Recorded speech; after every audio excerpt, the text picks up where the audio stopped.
October 19, 2023 తేదీన విజయనగరం ప్రభుత్వ medical కాలేజీలో శరీర అవయవదాన సదస్సు చాలా అద్భుతమైన రీతిలో జరిగింది. Spec trust chairperson doctor Guduru Sita Mahalakshmi ముఖ్య అతిథిగా హాజరై కీలక ఉపన్యాసం చేశారు.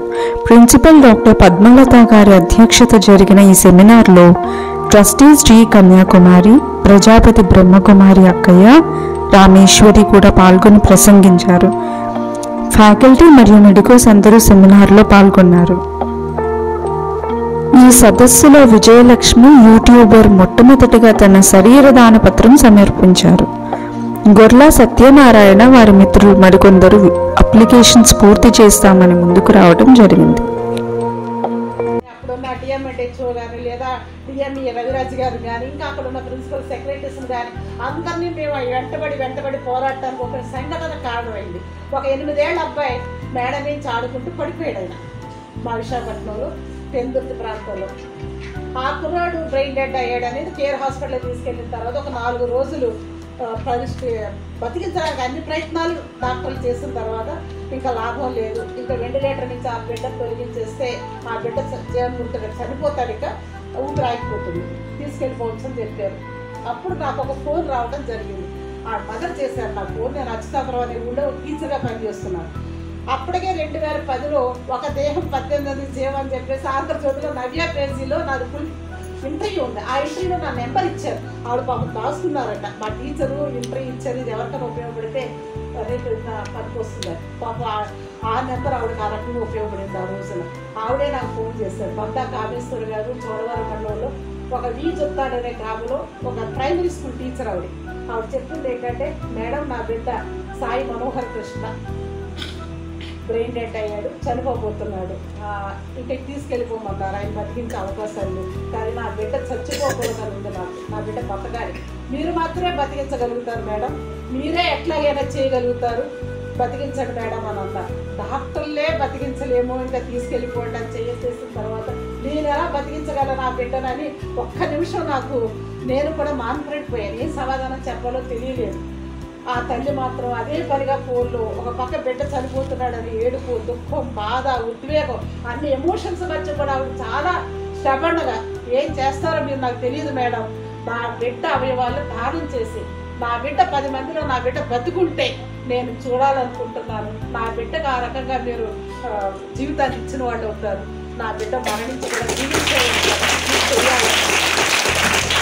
ఒక 2 రోజులు ప్రయత్నం. అలాగే వెంటనే నేను స్కూల్ నుంచి అచ్యుతాపురం నుంచి కేర్ హాస్పిటల్కి వచ్చాను. సాయి మనోహర్ కృష్ణ చాలా ప్రశాంతంగా నిద్రపోతున్నాడు. ఆ 12 ఏళ్ళ అబ్బాయి చక్కగా ఇక్కడే పడిపోవడం, ఇక్కడే దెబ్బ తగిలింది, మెదడుకు తప్ప ఇంకా శరీరంలో ఎక్కడ గాయాలు, ప్రశాంతంగా నిద్రపోతున్నాడు, వెంటిలేటర్ మీద ఉన్నాడు, ముద్దులొలికే బొగ్గలు, అంత అందంగా ఉన్నాడు ఆ పిల్లాడు. తల్లి దుఃఖం, ఏ తల్లికైనా ఎంత బాధ, తన బిడ్డ ఇంకా కొద్ది క్షణాలు ఈ లోకానికి నుంచి వెళ్ళిపోతున్నాడంటే. అయినా సరే ఆ తల్లి ఎలాంటి నిర్ణయం తీసుకుందో చెప్పడం కోసం నేను చెప్పాను. ఒక 2 రోజుల ప్రయత్నం తర్వాత అప్పటికి 94 యాక్ట్ ఒకటి ఉంది కదా మనకి, నేషనల్ టిష్యూ ట్రాన్స్ప్లాంటేషన్ యాక్ట్. మరి కేంద్ర ప్రభుత్వాన్ని, రాష్ట్రంలో ఉన్న ప్రభుత్వాన్ని, వైద్య ఆరోగ్య శాఖకు సంబంధించిన ప్రతి ఒక్కరిని మెయిల్స్ పెట్టి కదిలించి ఫోన్లు చేసి మొత్తానికి ఒక 2 రోజులు మళ్ళీ ఎక్స్టెండ్ చేసి ఆ వెంటిలేటర్ మీద అబ్బాయిని, మరి ఊపిరి ఆగిపోకూడదు కదా, కృత్రిమంగా శ్వాసను అందిస్తూ ఉండాల్సిందే కదా, అట్లా ప్రయత్నం చేసి మొత్తానికి అనుమతులు సంపాదించి సాయి మనోహర్ కృష్ణ యొక్క అవయవాలని మేము సక్సెస్ఫుల్గా దానం చేయడం జరిగింది. ఆ అబ్బాయి ఎనమంటుంది ప్రాణాన్ని ఇచ్చి తను చనిపోయాడు. ఆ అప్పట్లో పేపర్లు తీసుకున్న ఈనాడు సాక్షి లాంటి పేపర్లు మెయిన్ పేజీలోనే వేసాయి, సాయి మనోహర్ కృష్ణ సదాస్మరామి అని. అట్లాగే పుట్టెడు దుఃఖంలో కూడా అంతులేని ఔదార్యం అని చెప్పేసి ఆ తల్లిదండ్రుల ఫోటో, ఆ బిడ్డ ఫోటో, అట్లాగే మా ఆర్గనైజేషన్ గురించి కూడా ఆ పేపర్స్ రాసాయి. అప్పుడు నేను చంద్రబాబు నాయుడు గారిని, ఆయన ఎయిర్పోర్ట్కి వస్తే ఎయిర్పోర్ట్లో కూర్చొని, ఆయన ఎక్కడికి వస్తే అక్కడ ఏ పర్యటనకు వస్తే ఆ పర్యటనకి మేము మా ఫ్రెండ్స్ అందరం కలిసి సార్ దీని మీద ఒక తెలుగు రాష్ట్రాల్లో యాక్ట్ కావాలి, ప్రజలకు తెలియాలి, చాలామంది ఆర్గాన్స్ డొనేట్ చేస్తామంటున్నారు సార్, ఒక జీవో ఇవ్వండి సార్ ప్రజలకు అందుబాటులో. ఇంతమంది ఎక్స్పర్ట్ డాక్టర్స్ మన గవర్నమెంట్ హాస్పిటల్స్లో ఉన్నారు, వీళ్ళంతా చాలా గొప్పవాళ్ళండి. ఎందుకంటే మాకు మీరందరూ ఎంత కష్టపడి చదువుకొని మంచి ర్యాంకులు సంపాదించి ఎంత మంచి పొజిషన్లో పెడతారో మాకు తెలుసు మీరందరూ కూడా. సో మన గవర్నమెంట్ హాస్పిటల్లో ఎంత మంచి కార్డియాలజిస్టులు ఉన్నారు, న్యూరాలజిస్టులు ఉన్నారు, మరి గుండె మార్చేస్తున్న గొప్ప గొప్ప డాక్టర్లు, కిడ్నీ మార్పిడి చేస్తున్న డాక్టర్లు ఉన్నారు. వీళ్ళందరినీ కూడా ఈ టీంలో తీసుకోగలిగితే, ఒక యాక్ట్ తీసుకురాగలిగితే ఎంతోమంది ప్రాణాలు నిలబడతాయి సార్ అని చెప్పేసి మా కన్యాకుమారి గారు, మా సెక్రటరీ, మా ట్రస్టీస్ అందరం కూడా పాపం ఆయన ఎక్కడైనా ఫైల్ బట్టి కనపడాలంటే ఆయనకు అర్థమైపోయేది అనమాట, ఒక యాక్ట్ కోసం వీళ్ళు వెనకాల పడుతున్నారు అని చెప్పేసి. అయినా సరే ఆయన డాక్టర్ కాకపోయినా కానీ ఈ నోబెల్ కాజ్ యొక్క ఇంపార్టెన్స్ ఆయనకు అర్థమైన తర్వాత ఖచ్చితంగా అప్పుడు రవిరాజ్ గారు అని ఆయన మాకు మెడికల్ ఎడ్యుకేషన్ డైరెక్టర్ ఉన్నారు. మొత్తానికి ఆయనతో అక్కడ దాసరి పద్మశ్రీ అవార్డు తీసుకున్న దాసరి ప్రసాదరావు గారు అని గొప్ప గుండె మార్పిడి డాక్టర్ ఉండేవారు. ఇంకా కొంతమంది పెద్ద పెద్ద ఎక్స్పర్ట్. అక్కడ ప్రభుత్వాలు యాక్ట్ తీసుకొచ్చాయి, చనిపోయిన తర్వాత ఇప్పుడు మనం మన కుటుంబ సభ్యులు అనుమతిస్తేనే మనం ఆర్గాన్స్ని ఇవ్వగలుగుతాం. ఆ చనిపోయే వ్యక్తి యొక్క అవయవాలు డొనేట్ చేయడం. అక్కడ అలా లేదు. ప్రభుత్వం ఒక యాక్ట్ తీసుకొచ్చింది కొన్ని దేశాలు. మనతో ప్రమేయం లేకుండానే, మనకు సంబంధం లేకుండానే ఆయన బ్రెయిన్ డెడ్ అయితే అవయవాలు అవసరమైన వాళ్ళకి అందించే చట్టాలు అక్కడ ఇంకా మన ఇండియాలో లేవు. సో ఏదైనా ఎప్పటికైనా సరే సమీప భవిష్యత్తులో అలాంటివి వస్తే ఈవేళ 5 లక్షల మంది పైన కిడ్నీ పేషెంట్లు ఎదురు చూస్తున్నారు. మన కేజీహెచ్కొని చూస్తే మీకు 100 మంది డైలీ డయాలసిస్ మీద ఉంటారు. మన ఉత్తర ప్రాంతం నుంచి ఉత్తరాంధ్ర జిల్లా నుంచి వస్తున్న పేద రోజులు డయాలసిస్ మీద ఉన్నారంటే ఏదో ఒక రోజు వాళ్ళకి ఒక కిడ్నీని మనబోటి వాళ్ళని డొనేట్ చేస్తే తప్ప ఆయన లైఫ్ నిలబడదు. ఆయన బతికించాలి మనం. మా కళ్ళ ముందే మేము ఈ 15-16 ఏళ్లలో అల్లు లక్ష్మీనారాయణ 18 ఏళ్ల కుర్రాడు కూడా చనిపోయిన రోజులు చూసాం మేము. అలాగే కడవల నాగరాజన్ ఒక 20 ఏళ్ళ అబ్బాయి చనిపోవడం చూసాం. కిడ్నీ లభ్యం కాక, కిడ్నీ దొరక. ఎప్పుడైతే ఈ జీవనదాన యాక్ట్ వచ్చిందో చనిపోతున్న వారు కొంతమంది అవేర్నెస్ వచ్చింది కాబట్టి ఆ అవేర్నెస్ ఫలితంగా మమ్మల్ని అప్రోచ్ అవుతున్నారు. మేమేం చేస్తున్నామంటే ఆ బ్రెయిన్ డెడ్ అయిన కుటుంబం తాలూకు అనుమతి దొరికితే అక్కడ ఉన్న జీవనదాన విభాగం వాళ్ళకి మేము ఇంటిమేట్ చేస్తున్నాం. ఆ టీమ్ ఆఫ్ డాక్టర్లు ఒక 6 గంటలకు ఒకసారి వెళ్ళి ఆయన బ్రెయిన్ డెడ్డా కాదా అనేది కొన్ని పరీక్షలు ఉంటాయండి. అందులో కార్డియాలజిస్ట్, న్యూరాలజిస్ట్, ఒక సైకియాట్రిస్ట్, ఇట్లా ఎక్స్పర్ట్ డాక్టర్లు ఆ టీం ఉంటారు. మీకు నేను చెప్పే కొన్ని విషయాలు మీకు అర్థం కాకపోవచ్చు, తెలుగులో నేను చెప్తున్నాను కాబట్టి మా ఫ్రెండ్ కన్యాకుమారి గారు మీకు రీచ్ అయ్యేలాగా మిగతా విషయాలు కూడా చెప్తారు. అట్లాగే రామేశ్వరి మేడం గారు కూడా చెప్తారు. సో ప్రధానంగా నేను 1-2 అంశాలని మీ ముందు పెడతాను. ఎందుకంటే విద్యార్థులారా మీరు చాలా చాలా చాలా గొప్పవాడు మా దృష్టిలో. ఎందుకంటే దేవుడు నమ్మని వాళ్ళు కూడా మిమ్మల్నే నమ్ముతారు, వైద్య నారాయణ హరి అని చెప్పేసి. ఎందుకంటే మీలోనే దేవుడిని చూస్తాం, దైవత్వాన్ని చూస్తాం. మీ డాక్టర్ల దగ్గరకు వస్తే చాలు మా ప్రాణాలు నిలబడతాయి అని ఆతృతగా ప్రతి వ్యక్తి కూడా, మిలియనర్ అయినా బెకారైనా కానీ ప్రాణభిక్ష పెట్టగలిగిన వారు, ఎటువంటి డిస్క్రిమినేషన్ చూపించకుండా, ఎటువంటి వ్యత్యాసాలు చూపించకుండా మనుషుల్ని వాళ్ళ ప్రాణాలను నిలబెట్టడం కోసమే మీరు అద్భుతమైన సేవా రంగంలోకి మీరు వచ్చేస్తున్నారు. కాబట్టి ఇంత గురుతరమైన బాధ్యత మీ మీద ఉంది. కాబట్టి సమాజంలో మేము మాలాంటి వాళ్ళు ఎందుకు ఈ రంగాన్ని ఎంచుకున్నాం, ఎందుకు దీనికోసం మేము పనిచేస్తున్నాం అనేది బ్రీఫ్గా నేను కొన్ని చెప్పాలనుకుంటున్నాం. నాకు వైద్య రంగం అంటే చాలా ఇష్టం. నా చిన్నతనంలో నేను డాక్టర్ని కావాలని అనుకున్నాను. బహుశా ఇది అందరూ చెప్పేది డాక్టర్ని అవ్వలేక యాక్టర్ని అయ్యానని. అలా కాదు, నిజంగానే నేను డాక్టర్ని అవ్వాలి. నేను మెరిట్ స్టూడెంట్ని, 97% తోటే నేను పాస్ అయ్యాను గ్రూప్ సబ్జెక్ట్స్లో. గోల్డ్ మెడలిస్ట్ను కూడా నేను ఇంటర్మీడియట్లో. డ్యూ టు మై ప్రావర్టీ నేను మెడిసిన్ సీట్ వచ్చినా కూడా చదువుకోలేకపోయాను. అఫ్కోర్స్ ఈవేళ కొన్నాళ్ళ తర్వాత మా అమ్మ డాక్టర్ అవ్వలేకపోయారు అనే విషయం తను 9th క్లాస్లో ఉన్నప్పుడు మా నాన్నగారి ద్వారా తెలుసుకుని అమ్మ కోరిక నేను నెరవేరుస్తానని చెప్పేసి మా అమ్మాయి కష్టపడి చదివి డాక్టర్ అయ్యి ఎండీ చేసి ఈవేళ విశాఖపట్నం మెంటల్ కేర్ హాస్పిటల్లో అసిస్టెంట్ ప్రొఫెసర్గా పనిచేస్తున్న డాక్టర్ ప్రజ్వల్ మా అమ్మాయి. బహుశా మీతో అసోసియేట్ అయ్యి ఉమెన్ వింగ్లో పనిచేస్తున్నారు. సో నేను డాక్టర్ అంటే కాలేకపోయినా వైద్య రంగం పట్ల నాకు చాలా మక్కువ ఉంది చిన్నప్పటి నుంచి. వైద్య రంగానికి ఏదైనా సేవ చేయాలి, మీకు మేము ఉపయోగపడాలి, ఏ రకంగా ఉపయోగపడగలం. ఎందుకంటే సమాజానికి మీరు చాలా ఉపయోగపడుతున్నారు. పోయే ప్రాణాలు నిలబెట్టగలిగించేదాన్ని. నేను సోషల్ టీచర్ని. నేను తర్వాత టీచింగ్ ప్రొఫెషన్ నాది మారిపోయింది. ఇటు మీ ఫీల్డ్లోకి రాలేకపోయాను, వైద్య రంగంలోకి అటు వెళ్ళిపోయాను నేను టీచర్గా. సో నేను సోషల్ టీచర్గా 40 years పనిచేశాను. రీసెంట్లీ లాస్ట్ ఇయర్ నేను విఆర్ఎస్ తీసుకున్నాను. కానీ నిరంతరము ఈ ఆలోచన నాకు ఉండేది, వైద్య రంగానికి ఏదైనా చేయాలని. ఒక సుమారు ఇప్పుడు 18 ఏళ్ళు అయింది. మేము 15 ఏళ్ల క్రితం 15వ వార్షికోత్సవ సంచి కూడా రిలీజ్ చేసాం. చాలా పెద్ద పెద్ద వాళ్ళు ఆర్టికల్స్ రాస్తారు మా మ్యాగజైన్స్కి. మేము రిలీజ్ చేసిన ఈ కరపత్రం కొన్ని లక్షలు.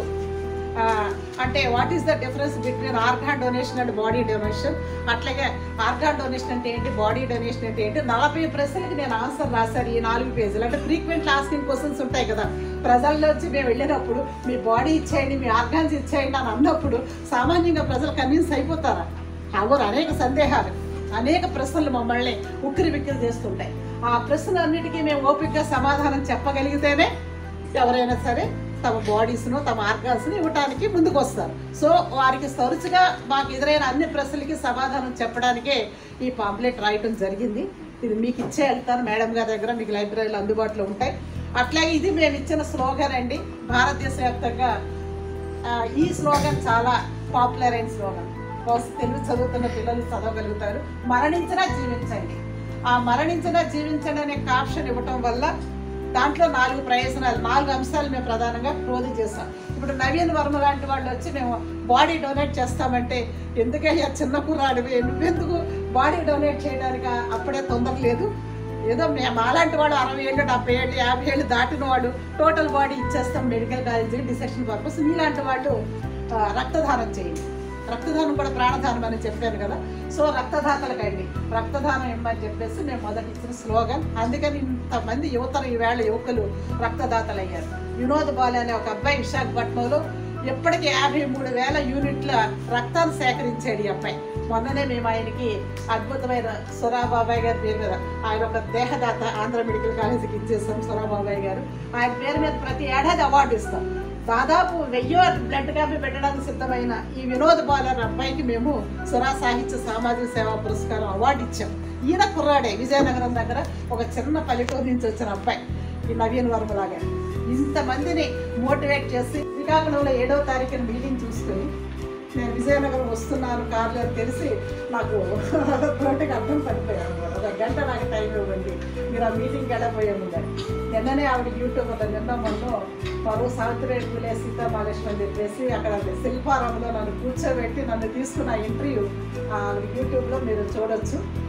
చాలా చక్కగా అది ఇంటర్వ్యూ చేశారు. చాలా మంది ఆ ఇంటర్వ్యూకి ఆమెకి చాలా ప్రశంసలు వస్తున్నాయి. మేడం నేర్పించాను ఇంటర్వ్యూలో. నా ఇంటర్వ్యూ తర్వాత జరిగిన పరిణామం ఏంటంటే, మన ఇంటర్వ్యూ చేయడానికి వచ్చిన ఆవిడ చెల్లించిపోయి, నేను అర్జెంటుగా నా టోటల్ బాడీని డొనేట్ చేసేస్తాను మేడం, నాకు అప్లికేషన్ ఇచ్చేసేయండి, ఇక్కడ వెళ్ళి నేను నింపేయాలన్నారు.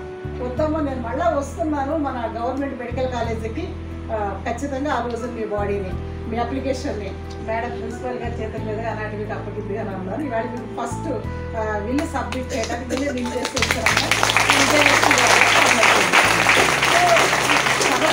ఇంకొక అద్భుతమైన వ్యక్తి మీకు పరిచయం చేస్తున్నారు, మిస్టర్ నవీన్ వర్మ. ప్లీజ్, ఆయన చూస్తే మీలాగా మీ వయసులోనే చిన్న కుర్రాళ్ళగా కనిపిస్తుంది.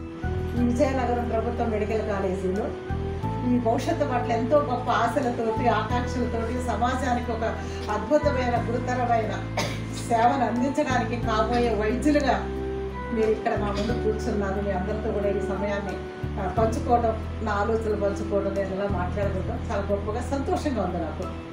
సో మిత్రులారా, ఈవేళ ఈ సమావేశానికి అధ్యక్షత వహించిన మన ప్రిన్సిపాల్ మేడం గారు పద్మలీల గారికి, అట్లాగే చీఫ్ గెస్ట్గా ఇచ్చేసిన అనిల గారు, డాక్టర్ అనిల్ గారు, సూపరింటెండెంట్ ఆఫ్ జనరల్ హాస్పిటల్, అట్లాగే నా మిత్రురాలు, వన్ ఆఫ్ ది ట్రస్టీ, ఈ స్పెక్ట్కి నేనెంత ముఖ్యంగా పనిచేస్తున్నాను, నాతో పాటు అంతే ముఖ్యంగా పనిచేస్తున్న గురుతరమైన బాధ్యతలు. ఆవిడ లైవ్ డోనర్ కూడా. తన ఆర్గాన్స్లో ఒక కిడ్నీని ఒక 10 ఏళ్ల క్రితమే లైవ్ డొనేట్ చేసేసాను ఒకరికి, ప్రాణాపాయ పరిస్థితులు. లైవ్ ఎగ్జాంపుల్ మా ఫ్రెండ్ కన్యాకుమారి గారు, అట్లాగే అందరికీ ఎంతో ప్రీతిపాత్రాలు, ఆదర్శనీయురాలు. ఈ సమాజం కాదు, ప్రపంచం మొత్తం శాంతి సామరస్యాలతో వర్ధిల్లాలని, సుఖ సంతోషాలతో ప్రజలందరూ బతకాలని కోరుకుంటూ విశ్వమానవ ప్రేమని మనందరికీ అందిస్తున్న అక్కయ్య గారు, రామేశ్వర అక్కయ్య గారు, వారి టోటల్ బాడీ డొనేట్ చేయడమే కాకుండా మన ఆంధ్ర మెడికల్ కాలేజీకి ఆవిడ అనుచరులందరినీ చేత మన బిల్ రాయించేసారు టోటల్ బాడీ డొనేట్. సో అలాంటి అద్భుతమైన వ్యక్తి కూడా ఈరోజు మన మధ్యలో ఉన్నారు. మీరందరూ కూడా చాలా అదృష్టం ఉంటుంది. అట్లాగే నేను ఈ మధ్య 8వ తారీఖున ఇక్కడ నేషనల్ సేవా ధార్మిక అవార్డ్స్ ఫంక్షన్ జరిగితే నేను ఒక గెస్ట్గా ఇక్కడికి వచ్చాను విజయనగరం. అప్పుడు వచ్చినప్పుడు నేను శ్రీకాకుళంలో ఆ మీటింగ్ చూస్తూ వస్తున్నప్పుడు ఒక అమ్మాయి సంవత్సర కాలంగా నన్ను వెంటాడుతుంది. విజయలక్ష్మి విజయనగరం అమ్మాయి, నాకు మీ ఇంటర్వ్యూ కావాలి మేడం, ఇంటర్వ్యూ కావాలి. నాకు సమయం చక్కగా ఇవ్వలేకపోయాను తనకు సమయాన్ని. ఈ విజయనగరంలో చాలామంది గొప్పవాళ్ళు పుట్టారు, చాలా మంది. ఆ విజయనగరంలో ఒక ఆయన గురుజాడ అప్పారావు గారి పేరు వినని వాళ్ళు మీరు ఎవరు ఇక్కడ ఉండాలని అనుకుంటున్నాను నేను. అవునా? ఆయన ఒక కొటేషన్ చెప్పారు. ఆయన చాలా మంచిది. గొప్ప ముత్యాల సరాలు కానీ, కన్యాశుల్కం అద్భుతమైన ప్రపంచ నాటకం కానీ, అలాగే దిద్దుబాటు అనే మొదటి తొలి కథ మన ఇండియన్ తెలుగు లిటరేచర్లో. ఇట్లా గొప్ప సాహిత్యాన్ని సృష్టించిన ఆయన మీరు దేశం అంటే మట్టి కాదు, దేశం అంటే మనుషులే.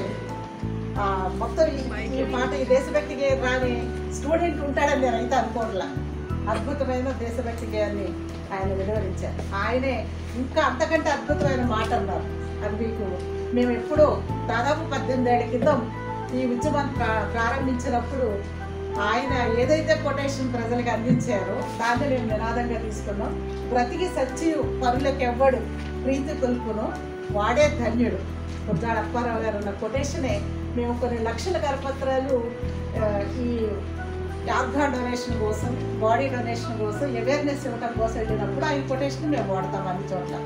బ్రతికి సచ్చియు పరులకెవ్వడు ప్రీతి కొలుపున వాడే ధన్యుడు. అంటే బ్రతికున్నప్పుడే కాదు, చనిపోయిన తర్వాత కూడా ఎవరైతే జీవించి ఉంటారో ప్రజల్లో వాళ్ళ జీవితమే ధన్యం అని చెప్పేసి గురజాడ అప్పారావు గారు చెప్పిన ఈ నేల మా మిత్రులు తీసుకుని మేము వెళుతూ ఉంటాం ఆ బాడీని హ్యాండ్ ఓవర్ చేయడానికి. కాబట్టి అందరూ స్థిర పరిస్థితులు, అందరూ ఇక్కడికి రావటం, మా స్నేహితులందరినీ ఇలా చూడగలగటం, డాక్టర్స్ అందరినీ నాకు సంతోషంగా ఉంది. అన్నిటికంటే ముఖ్యంగా మేడం గారు నాకు రాగానే గుర్తు చేశారు. ఇటీవల కాలంలో ఆంధ్ర మెడికల్ కాలేజీలో ఉన్న డాక్టర్స్ మాత్రమే కాకుండా లేడీ డాక్టర్స్ కాకుండా ఐఎంఏ తరఫున మహిళా ఉమెన్ డాక్టర్స్ వింగ్ ఉంది. పెద్దది చాలా వింగ్, కొన్ని వందల మంది డాక్టర్స్ టీం అంతా మరి నాకు ఘనంగా సన్మానం చేశారు. కూడా చిల్డ్రన్స్ థియేటర్లో మార్చి 8న అద్భుతమైన ఆత్మీయ సత్కారాన్ని వారి నుంచి నేను అందుకున్నాను. మేడం గుర్తు చేసినందుకు మీకు ధన్యవాదాలు. ఆ రోజున డయాస్ మీద మీకు ప్రత్యేకంగా చెప్పలేకపోయినా మీ అందరికీ ఐఎంఏ తరఫున డాక్టర్ హేమలత గారు, ఇంకా మిగిలిన పద్మజ గారు, మీకు అందరికీ కూడా మా ఆర్గనైజేషన్ తరఫున అది నాకు వ్యక్తిగా నాకు వచ్చిన గౌరవం నేను ఎప్పుడు ఫీల్ అవునండి. మనం ఏ పని అయితే చేస్తున్నామో సొసైటీకి మంచి కోసం ఏదైతే తలపెట్టామో ఆ మంచి కాజని మీరు ఆదరించడం, ప్రేమించడం, గౌరవించడం, ఆ గౌరవం అంతా ఆ యొక్క మంచితనానికే దక్కుతుంది. అది మీలో ఉన్న గొప్పతనానికి నిదర్శనం. సో డాక్టర్లందరికీ, మా ఫ్రెండ్స్ అందరికీ మరొకసారి నేను హృదయపూర్వకంగా అభినందనలు తెలియజేస్తూ ఈ టోటల్ బాడీ డొనేషన్ అనే దాని మీద నేను కొంచెం చెప్పిన తర్వాత నేను ఇన్ డీటెయిల్గా, ఎందుకంటే ఇతర రాష్ట్రాల్లో 1994 హ్యూమన్ ట్రాన్స్ప్లాంటేషన్ యాక్ట్ గురించి దాన్ని మన తెలుగు రాష్ట్రాలు ఇంప్లిమెంట్ చేయాలంటే మన రాష్ట్ర ప్రభుత్వ అధినేతలు కదిలిస్తే తప్ప మనకి జీవో రాదు. ఒక 3 years కష్టపడ్డామండి మేము సైమల్టేనియస్గా టోటల్ బాడీ డొనేషన్తో పాటు ఆర్గాన్ డొనేషన్ చేసే వాళ్ళకి అందుబాటులో ఒక యాక్ట్ ఒకటి రావాలి. దాన్నే జీవన్దానం అనే పేరు మీద ఇవాళ మీరు చూస్తున్నారు. 2013లో అప్పటి సీఎం చంద్రబాబు నాయుడు గారి హయాంలో ఈ జీవన్దానం అనే ట్రస్ట్ ఏర్పడింది. అప్పుడు ఉమ్మడిగా ఉన్నాం కాబట్టి డాక్టర్ స్వర్ణలత గారు అనే ఆవిడ నిమ్స్ హాస్పిటల్లో ఉన్న ఆవిడ కిడ్నీ ట్రాన్స్ప్లాంటేషన్ ఎక్స్పర్ట్. ఆవిడని తీసుకుని మేము అన్ని జిల్లాలు తిరిగేవాళ్ళం. ఇదిగో జీవన్దానం అనేది ఏర్పడింది. ఈ డాక్టర్ ఇన్ఛార్జి స్వర్ణలత గారని నేను వెళ్ళిన ప్రతి మెడికల్ కాలేజీకి, మా వైజాగే కాదు కరీంనగరే కాదు, ఎన్ని ప్రాంతాలకు మేము మీటింగ్లు చెప్తున్నాము, మేడం కూడా తీసుకుని వెళ్ళేవాళ్ళం. జీవన్దానం గురించి విరివిగా మేము మీడియాలో పేపర్లో చెప్పేవాళ్ళం. ఈవేళ 2014 తర్వాత మనం విడిపోయాక, మన ఆంధ్రప్రదేశ్ సెపరేట్ అయ్యాక తెలంగాణకి జీవన్దానం ఉంది. మన జీవన్దానం ఒక ట్రస్ట్ విభాగం ఇప్పుడు విమ్స్ హాస్పిటల్ డాక్టర్ రాంబాబు గారి ఆధ్వర్యంలో జీవన్దానం ఉంది. మీకు తెలిసే ఉంటుంది. ఈ మధ్యన 15 సంవత్సరాల అబ్బాయి 10th చదువుతున్న అబ్బాయి శ్రీకాకుళంలో బ్రెయిన్ డెడ్ అయితే కూడా ఆయన అబ్బాయి అవయవాల్ని తొలగించి ప్రాణం ఇవ్వగలిగారు 10 మందికి. అట్లాంటి పరిస్థితి మీరు అంతా చూస్తున్నారు కాబట్టి వాటిని లోపలికి వెళ్ళలేదు, ఆ జీవన్మృతులు అయిపోతున్నారు. ఆ బిడ్డల యొక్క అవయవాలని దానం చేస్తే మరికొంతమంది ప్రాణదానం చేస్తున్నారు. ఇందాక మేడం గారు చెప్పినట్లు భారతదేశంలో ఆర్గాన్ డొనేషన్ అనేది 0.1 కూడా లేదు మేము ఈ మూమెంట్ స్టార్ట్ చేసేటప్పటికి. ఈవేళ ఈ 15-16 సంవత్సరాల అతి కష్టమైన ప్రయత్నం తర్వాత కూడా మనకున్న పర్సంటేజ్ 0.02కి వచ్చాం. నెక్స్ట్ నెమ్మదిగా 0.05కి వెళ్తున్నాం మీరు 1 మిలియన్కి. అదే ఇందాక చెప్పినట్లుగా స్పెయిన్లో కానీ, ఆస్ట్రియాలో కానీ, బెల్జియంలో కానీ, ఫ్రాన్స్లో కానీ, అలాగే అన్ని అభివృద్ధి చెందిన దేశాల్లో అయినా దాదాపు 40 నుంచి 50 వరకు ప్రజలు ముందుకు వచ్చి ఒక యాక్ట్ తీసుకురావడానికి ఆయన జీవో ఇష్యూ చేయడానికి ఆదేశాలు ఇచ్చేశారు. అదే మనకు 2013లో వచ్చిన జీవన్ దాన్ యాక్ట్ అన్నమాట. ఆ యాక్ట్ వల్ల ఇప్పుడు ఎయిర్ అంబులెన్స్లు వచ్చాయి. చూసారు కదా మీరు, గుండె 4 గంటల్లోనే ఒక చోట నుంచి మరొక చోటకి వెళ్ళిపోవాలి, అమర్చేయాలి ఈ గుండె తొలగించిన తర్వాత. సో ఎయిర్ అంబులెన్స్లు వచ్చాయి, గ్రీన్ క్యారిడార్లు వచ్చాయి. దీని వెనకాల కూడా ఒక చిన్న కథ ఉంది. విలాసరావు దేశ్ముఖ్ గారు ఒక ముఖ్యమంత్రి గారు మహారాష్ట్రలో పనిచేశారు, మీ అందరికీ తెలుసు కదా. ఆయన పాపం లివర్ ప్రాబ్లం వచ్చింది. లివర్ కోసం ట్రాన్స్ప్లాంటేషన్ కోసం చెన్నై తీసుకొచ్చారు. ఆయన్ని ఎదురు చూస్తున్నారు, ఎవరైనా లివర్ 1/4 లివర్ డొనేట్ చేయగలుగుతుందని మేడం చెప్పారు కదా. 1/4 లివర్ ఉంటే చాలా ఆయన బతికేయగలుగుతారు. కానీ ఇంకా మనకి ల్యాక్ ఆఫ్ అవేర్నెస్ కదా ఇండియాలో, ఎంత త్వరగా ఎవరు ఇచ్చేస్తారు లివర్ని. కానీ ఎవరైనా బ్రెయిన్ డెడ్ అయితేనే ఆ లివర్ తీసివ్వడానికి అప్పటికి మనకి తమిళనాడులో కొంత అవేర్నెస్ ఎక్కువ ఉంది మనతో కంపేర్ చేస్తే. ఎదురు చూస్తున్నారు ఆయన హాస్పిటల్లో. అనుకున్నట్టుగా ఆయన బ్లడ్ గ్రూప్ సంబంధించిన బ్రెయిన్ డెడ్ ఎక్కడో దొరికిందని మరో చోట నుంచి ఆయనకి ఈ హాస్పిటల్కి వర్తమానం వచ్చింది. ఆ వస్తున్న ఆ బ్రెయిన్ డెడ్ అయిన వ్యక్తిని వెంటిలేటర్లో ఉంచే అంబులెన్స్లో తీసుకొస్తున్నారు. ఆపరేషన్ వల్ల మీదే ఈ మహారాష్ట్ర ముఖ్యమంత్రి గారిని, మాజీ ముఖ్యమంత్రి గారిని అలా వేదిక మీద ఉంచారు. ఆపరేషన్ సిద్ధంగా అంతా రెడీ చేశారు. ఇంకా ఆయన రావటం, ఆయన నుంచి లివర్ తొలగించి ఈయనకు అమర్చడం, ఆపరేషన్ అయితే ఆయన బతికేవాడు. కానీ ఆ గ్రీన్ క్యారిడార్ లేకపోవటం వల్ల, ట్రాఫిక్లో ఆ అంబులెన్స్ ఆగిపోవటం వల్ల దాదాపు ఒక 3 మినిట్స్ డ్యూరేషన్లోనే ఆ అంబులెన్స్లో ఉన్న ఆ పేషెంట్ చనిపోయాడు. ఇక్కడ ఉన్న ఆపరేషన్ వల్ల మీద ఉన్న డాక్టర్ విలాసరావు దేశ్ముఖ్ గారు కూడా చనిపోయారు. అప్పుడు కానీ మన ప్రభుత్వాలకు అర్థం కాదు టైం అనేది ఎంత ఇంపార్టెంట్ అనేది, ట్రాఫిక్ నియంత్రించడం అనేది ఎంత. ఒక విఐపి కూడా ఏమన్నంత ట్రీట్మెంట్తో ట్రాఫిక్ అంతా ఇప్పుడు క్లియర్ అయిపోతుంది కదా. ఎయిర్ అంబులెన్స్లు వచ్చిన తర్వాత, గ్రీన్ క్యారిడార్ వచ్చిన తర్వాత మొత్తం అన్ని డిపార్ట్మెంట్లు ఎంత అలర్ట్గా పనిచేస్తున్నాయో మీరు చూసారంటే ఒక జీవో రావటం వల్ల ఎంతమంది ప్రాణం అన్నింటికంటే విలువైంది కదా. ఆ ప్రాణాన్ని కాపాడటం కోసం ప్రభుత్వాలు ఆ ప్రయత్నం చేస్తే తప్ప ఈ యొక్క జీవనధార అమల్లో రాలేదు. ఈవేళ తెలంగాణ రాష్ట్రం దేశంలోని ప్రథమ స్థానంలో ఉంది. ఎక్కువ అవయవదానాలు అక్కడ జరుగుతున్నాయి. కాబట్టి ఆ ప్రభుత్వం అవయవదాతలు ఎవరైతే చనిపోతున్నారో వాళ్ళకి 2 డబుల్ బెడ్రూమ్ ఇల్లు ఇవ్వడానికి ముందుకు వచ్చింది. అట్లా ఎందుకంటే నేను అన్ని రాష్ట్రాలు తిరుగుతున్నాను, అందరినీ కలుస్తున్నాను కాబట్టి నాకు తెలిసిపోతుంది. 2016లో అక్కడున్న హెల్త్ మినిస్టర్ని కలిసి లక్ష్మారెడ్డి గారిని, అయ్యా అవయవదాతలు పేదవాళ్ళైతే అవయవ స్వీకర్తలు ఆ ఆపరేషన్కి అయ్యే ఖర్చు భరించలేరండి, దీన్ని ఆరోగ్యశ్రీ పరిధిలోకి తీసుకురామన్నప్పుడు ఆయన లక్ష్మారెడ్డి గారు ఒక జీవో ఇష్యూ చేశారు. ఆరోగ్య శ్రీ పరిధిలోకి వచ్చింది. మనకి అక్కడ ఆపరేషన్ అంతా ఫ్రీయే. ఒక 10,000 రూపాయల మందులకు కూడా పోస్ట్ ఆపరేషన్ తప్ప ఖర్చులకు ఇస్తున్నారు. డబుల్ బెడ్రూమ్ ఇల్లు ఇస్తున్నారు. ఈవేళ తమిళనాడు ముఖ్యమంత్రి గారు స్టాలిన్కి అయితే స్టాలిన్ గారు ఇంకొక అడుగు ముందుకెళ్ళి ప్రభుత్వం రాజలాంఛనాలతోటే అవయవదాతలకి దహన సంస్కారాలు చేయడానికి ఆయన ముందుకు వచ్చారు. ఇది కొంత ప్రోత్సాహమే కదా. అలాంటివన్నీ ఇక్కడ మన ఆంధ్రప్రదేశ్ ముఖ్యమంత్రి గారు కూడా తీసుకోవాలని ఒక 20 ప్రధానమైన అంశాలతో నిరంతరం అనమాట. ఏ ముఖ్యమంత్రి ఉన్నా, ఏ ప్రిన్సిపల్ సెక్రటరీస్ వచ్చినా, ఏ హెల్త్ మినిస్టర్ వచ్చినా మేము రిప్రజెంటేషన్స్ రాస్తూనే ఉన్నాం. మా ప్రయత్నంలో లోపం లేదు. మన గవర్నమెంట్ కూడా ఇచ్చినట్లయితే ఆరోగ్యశ్రీ పరిధిలోకి అవయవ మార్పులు వస్తే ఇక్కడ ప్రాణాలు నిలబడతాయి చాలామంది. అక్కడ ప్రభుత్వాలు యాక్ట్ తీసుకొచ్చాయి.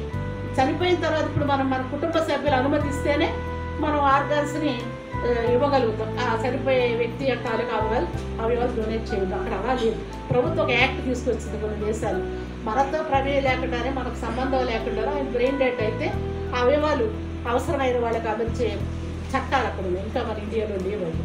సో ఏదైనా ఎప్పటికైనా సరే సమీప భవిష్యత్తులో అలాంటివి వస్తే ఈవేళ 5 లక్షల మంది పైన కిడ్నీ పేషెంట్లు ఎదురు చూస్తున్నారు. మన కేజీహెచ్గా చూస్తే మీకు 100 మంది డైలీ డయాలసిస్ మీద ఉంటారు. మన ఉత్తర ప్రాంతం నుంచి, ఉత్తరాంధ్ర జిల్లా నుంచి వస్తున్న పేద రోజులు డయాలసిస్ మీద ఉన్నారంటే ఏదో ఒక రోజు వాళ్ళకి ఒక కిడ్నీని మనబోటి వాళ్ళని డొనేట్ చేస్తే తప్ప ఆయన లైఫ్ నిలబడదు. ఆయన బతికించాలి మనం. మా కళ్ళ ముందే మేము ఈ 15-16 ఏళ్లలో అల్లు లక్ష్మీనారాయణ 18 ఏళ్ళ కుర్రాడు కూడా చనిపోయిన రోజులు చూసాం మేము. అలాగే కడవల నాగరాజు అని ఒక 20 ఏళ్ళ అబ్బాయి చనిపోవడం చూసాం. కిడ్నీ లభ్యం కాక, కిడ్నీ దొరకట. ఎప్పుడైతే ఈ జీవనదాన యాక్ట్ వచ్చిందో చనిపోతున్న వారు కొంతమంది అవేర్నెస్ వచ్చింది కాబట్టి ఆ అవేర్నెస్ ఫలితంగా మమ్మల్ని అప్రోచ్ అవుతున్నారు. మేము ఏం చేస్తున్నామంటే ఆ బ్రెయిన్ డెడ్ అయిన కుటుంబం తాలూకు అనుమతి దొరికితే అక్కడ ఉన్న జీవనదాన విభాగం వాళ్ళకి మేము ఇంటిమేట్ చేస్తున్నాం. ఆ టీమ్ ఆఫ్ డాక్టర్లు ఒక 6 గంటలకు ఒకసారి వెళ్ళి ఆయన బ్రెయిన్ డెడ్డా కాదా అనేది కొన్ని పరీక్షలు ఉంటాయండి. అందులో కార్డియాలజిస్ట్, న్యూరాలజిస్ట్, ఒక సైక్రాటిస్ట్, ఇట్లా ఎక్స్పర్ట్ డాక్టర్లు ఆ టీం ఉంటారు. చూస్తే అడ్మిట్ అతను 24 సార్లు ఎప్పటికి బ్లడ్ డొనేట్ చేశారు ఆయన. అలాగే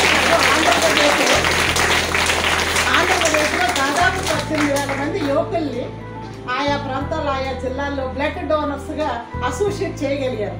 అంటే అది బ్లడ్ డొనేషన్ కూడా ప్రాణదానమే కదా. ఒక బ్లడ్ డొనేషన్ ద్వారా 3కి ప్రాణదానం చేయొచ్చు. ఆ వివరాలన్నీ డాక్టర్స్గా మీరు అంతా స్టడీ చేస్తారు. సో అంత లోతులేకపోరు. కానీ అలాంటి సేవకుడు కూడా ఈవేళ హైదరాబాద్లో అతను ఇంజనీరింగ్ ఇక్కడే పూర్తి చేసి హైదరాబాద్లో ఉద్యోగం చేస్తున్నాడు సాఫ్ట్వేర్ ఇంజనీర్గా. ఈవేళ ఇక్కడ మన ఈ ప్రోగ్రామ్ జరుగుతుందని తెలిసి ఉదయం ట్రైన్ దిగి సరాసరి మన మెడికల్ కాలేజీకి వచ్చాయి. నవీన్ వర్మ ఇక్కడ ఎంతమందో బాడీ డొనేట్ చేస్తామని మమ్మల్ని అప్రోచ్ అయినప్పుడు వాళ్ళందరికీ అప్లికేషన్ ఇంటింటికి వెళ్ళి ఇచ్చి వచ్చిన కుర్రాడు ఆయన. క్వాలిటీ సర్వీస్ చేస్తున్నాడు ఆయన. సో అబ్బాయి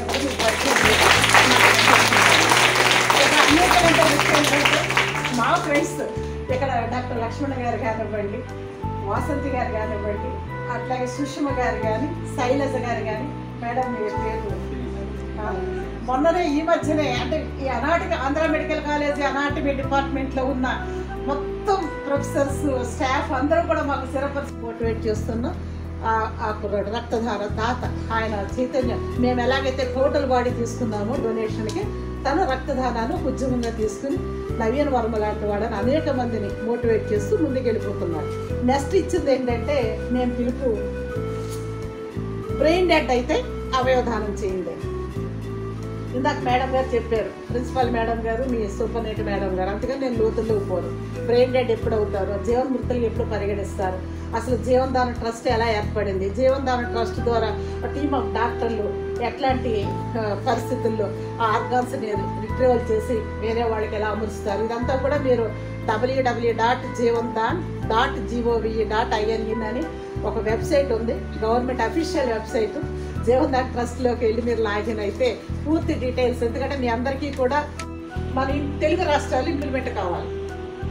మన ప్రజలు కూడా మా దగ్గరికి మేము టోటల్ బాడీ డొనేషన్ మొదలుపెట్టిన కొన్నాళ్ళ తర్వాత కొంతమంది వచ్చి మేము టోటల్ బాడీ ఇచ్చేసేయలేమండి మెడికల్ కాలేజీకి, ఆర్గాన్స్ వరకు ఇవ్వగలుగుతామండి, మా ఆర్గాన్స్ తీసుకోండి అన్నారు. అప్పుడు ఒక ఆర్గాన్ అంటే మనం కార్నియా డొనేట్ చేయడమే కదా. ఎల్వి ప్రసాద్ ఇన్స్టిట్యూట్కి మేము దాదాపు ప్రతి ఇయర్ 100 అబోవ్ కార్నియాస్ని ఇస్తున్నాం మనం. అంటే కార్నియానికి కూడా ఇవ్వటం వల్ల అంధత్వం నుంచి మనం ఈ దేశాన్ని విముక్తం చేయగలుగుతాం. అందులకి ఇద్దరు చూపునివ్వటే కాదు, ఆ ఇద్దరిని నడిపిస్తున్న వాళ్ళని విముక్తి చేయగలుగుతాం మనం. బ్రెయిన్ డెత్ అయినా నేచురల్ డెత్ అయినా ఒక 6 నుంచి 8 గంటల లోపల కార్నియాన్ని మనం తీయగలిగితే అది కూడా గొప్ప దానమే కదా. నేత్రదానం కూడా, ఆ దానం కూడా ఈ టోటల్ బాడీ డొనేషన్లో ఉంది. ఆర్గాన్ డొనేషన్ కూడా టోటల్ బాడీ డొనేషన్లో ఉంది. అస్థిపంజర దానం, స్కిన్ డొనేషన్, సమస్తం అనమాట.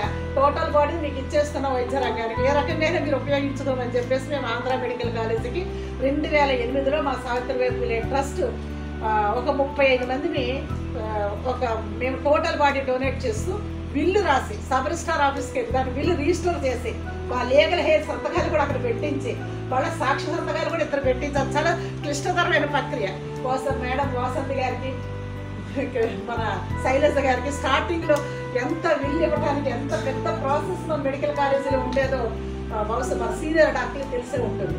ప్రజలు చాలా కష్టం కదా, ఒక ఆస్తినో పొలాన్నో రిజిస్టర్ చేసుకునే విధంగానే మా బాడీ, ఇది కూడా బాడీ కూడా ప్రాపర్టీయే కదా. మీ మెడికల్ కాలేజ్కి, మీ విద్యార్థులకి మేము ఒక సైలెంట్ టీచర్గా ఉపయోగపడాలనుకుంటున్నాం, మీకు బోధించాలనుకుంటున్నాం, చనిపోయి కూడా టీచర్లు కావాలనుకుంటున్నాం. అట్లాగే ఆధునిక వైద్యరంగ పరిశోధనలకి మా బాడీని ఇవ్వాలనుకుంటున్నాం, కొత్త ఆవిష్కరణలకి మా బాడీ ఒక వేదిక కావాలనుకుంటున్నాం. అట్లాగే ఇంకా మీరు ఏమైనా నేర్చుకోవాలనుకున్నా మీకు బాడీస్ని అందుబాటులో ఉండి మా జీవితాల్ని మేము ఒక పరిశోధనాగారంగా, ఒక పాఠ్య గ్రంథంగా, ఒక విజ్ఞాన గ్రంథంగా, ఒక పరిశోధనాగారంగా మా బాడీ ఉపయోగపడాలనే ఆశతో, ఆకాంక్షతో ఈ టోటల్ బాడీ ఒక 35 మందితో స్టార్ట్ చేస్తాం. అది మేము ప్రతి సంవత్సరం అక్టోబర్ 9ని మేము దాన్ని ఆ డేని సెలబ్రేట్ చేస్తాం. ఆ తర్వాత కొన్నాళ్ళ తర్వాత చాలా మంది అడిగారు టోటల్ బాడీ ఇచ్చేయలేమండి, ఎందుకంటే బాడీని మేము మెడికల్ కాలేజీకి ఇచ్చేసిన తర్వాత వారు ఎమామిక్ చేసుకుని మీ పరిశోధనల కోసం, ఎందుకంటే డే 1 నుంచి మీకు అనాటమీ డిపార్ట్మెంట్లో మానవ శరీర నిర్మాణ శాస్త్రాన్ని క్షుణ్ణంగా నేర్చుకోవాల్సిన డాక్టర్లు మీరు అందరూ కూడా. మేము బాడీస్ని మేము ఇవ్వగలిగితేనే, పార్థివ దేహదాతలుగా మీ ముందుకి మీ డిసెక్షన్ టేబుల్ మీదకి మేము రాగలిగితేనే కదా మీరు నేర్చుకుని గొప్ప డాక్టర్లు అయ్యేది, తిరిగి సమాజానికి మీరు సేవలు అందించగలిగేది. సో కాబట్టి ఆ బాడీస్ని ఇచ్చేసిన తర్వాత మేము ఇంకేమీ ఎక్స్పెక్ట్ చేయకూడదు. మాకు చాలామంది అడిగేవారు, చిన్న వేలైనా ఇస్తారండి, చిన్న కూరైనా ఇస్తారా, కొన్ని తలవెంట్రులైనా ఇస్తారా, తర్వాత కొన్ని కార్యక్రమాలు ఉంటాయి కదా, అలాంటివి ఏమైనా చేయించుకోవాలని ఉద్దేశంతో. ఎందుకంటే మనది మత ప్రధానంగా భావజాలం ఉంటుంది, మూఢనమ్మకాలు ఉంటాయి, చాలా నమ్మకాలు అపోహల మధ్య ఉంటాం. అలాంటిది ఏమీ ఉండదు. ఇంకా తిరిగి ఏమీ తెచ్చుకోం. మన బాడీని పాడి కట్టి శ్మశానానికి తీసుకెళ్లకుండా చక్కగా పూల పల్లెకి ఊరేగిస్తూ మనం అనాటమీ డిపార్ట్మెంట్కి కాబోయే డాక్టర్లకి టీచర్గా ఉపయోగపడటానికి వెళ్ళిపోతున్నాం అంతే. మళ్ళీ తిరిగి అక్కడి నుంచి ఏమీ ఎక్స్పెక్ట్ చేయొద్దు, ఏమీ రాదు అని మేము చెప్పాం. కన్విన్స్ అయిన వాళ్ళందరూ టోటల్ బాడీ ఇచ్చేవారు. కొంతమంది ఇంట్లో పిల్లలు ఒప్పుకోరు కదా, పెద్దవాడు ఒప్పుకోవచ్చు కదా, ఆర్గాన్స్ ఇచ్చేసేయండి, టోటల్ బాడీ ఇవ్వద్దు అని అన్నారు. ఇక మేము ఆర్గాన్స్ ఇస్తామంటే వచ్చారు. వస్తున్న వాళ్ళు ఏం చేయాలి? ఆర్గాన్స్ని మేము కలెక్ట్ చేసుకుని, బాడీ అంటే మేము కలెక్ట్ చేసుకున్న ఒక సొంత అంబులేస్తుంది కాబట్టి మెడికల్ కాలేజీకి ఇచ్చేయగలుగుతున్నాం వెంటనే. కానీ ఆర్గాన్స్ ఇస్తామన్న వాళ్ళది ఆర్గాన్స్ మేము ఎక్కడ ప్రిజర్వ్ చేయగలం? దానికి ఎంత ఎక్విప్మెంట్ కావాలి, ఎక్స్పర్ట్ టీమ్స్ కావాలి, డాక్టర్